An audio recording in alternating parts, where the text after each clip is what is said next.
To get the installation going, obviously I'm going to shorten this quite a bit here, but you got to install the antenna in the radios. Okay. Some people will do this in different orders. I'm not going to argue which is the best way to do it. But you got to get your antenna and the radio up on the tower. You've got to get it in place in your structure. Some people will get the antenna up there and then attach the radio. Some people put the radio on and the antenna and set the whole thing up in one piece.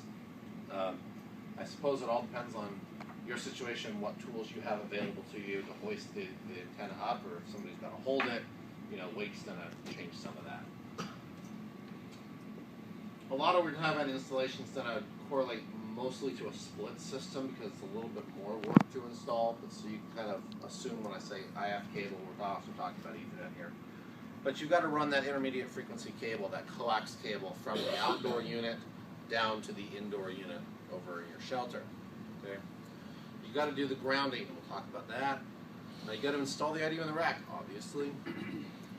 Once everything's installed, now's the time to power it up. Okay. I'll see some first-time customers that power up the IDU, then they run their IF connector.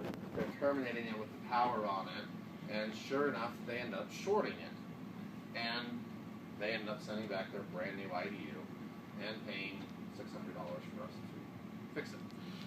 Okay. So that's the last thing you want to do when you got a brand new thing, is have to send it back and be delayed a week or two while we were fixing it for you and pay more. So, huh? Would you say they do what? They will. I've seen people or heard of people that power up the IDU and then are working on the IF cable, and they'll terminate it or they're plugging it in, and somehow or other they'll manage to short it. And once they short it, they end up breaking the IDU, and they've got to send it back. So let me understand, before you hook the transmitter up and power it up, you really want the antenna to be plugged into it? You really want everything to be wired up completely, and then you come over here and you flip the switch to on. Go figure. Okay? If you're going to do anything with the IF cable or the ODU, you want to make sure that this is off. Okay? Best bet, turn the power off at the switch, unplug the power from the front, whichever it is. PoE, same deal, you can unplug it. If for whatever reason you can't do that, at least turn the ODU power off. Okay, the command's ODU power off, I showed you yesterday. That's going to disconnect the 48 volts that's on this connector, make it go away. And that's definitely going to save you some trouble down the road.